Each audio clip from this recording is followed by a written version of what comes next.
বতৰে গাজিছে, বহু ভয়তে চিঞৰিছে। ৰাতিপুৱাৰ পৰা ৰ'দ আৰু এতিয়া চাওঁ একদম পুৰা বৰষুণ দি আছে। গা পা ধুই মেলি ৰাতিপুৱা গোসাঁই ঘৰত এয়া চাকি বন্তি জ্বলাইছোঁ। আৰু আজি চাওকচোন ফুল, মানে দেখিয়ে কিবা এটা ভাল লাগি যায়। আজি বহুত ফুল পাইছোঁ আৰু যিহেতু মোৰ গোসাঁই আসনখন সৰু, গতিকে বহুত জেগাও নাই ফুল দিবলৈ। একদম পাহাৰৰ দৰে দম হৈ গৈছে এইকেইটা ফুল, ভাল লাগে। ঠিক আজিও মোৰ বহুত ভাল লাগিছে, মানে সদায় ফুল আনো, কিন্তু আজি মানে হিচাপৰ বেছিয়ে ফুল পালোঁ।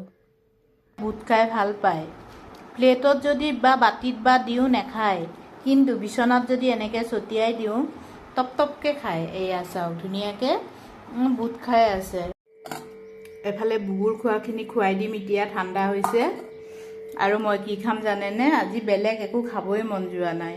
এয়া আৰু গাখীৰ।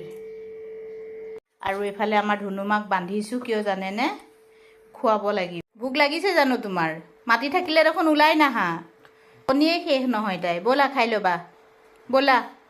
আৰু আমাৰ ধুনুমা খোৱা হৈ গ'ল। খাই মেলি আমাৰ ধুনু বেটি ৰেষ্ট লৈছে। মানে খালেও যে ভাগৰ লাগে, তাই সদায় সদায় খুৱাই দিয়াৰ পিছত এনেকৈ আহি 10-15 মিনিট একদম শান্ত হৈ বিচনাত বহি থাকিব। কলিজা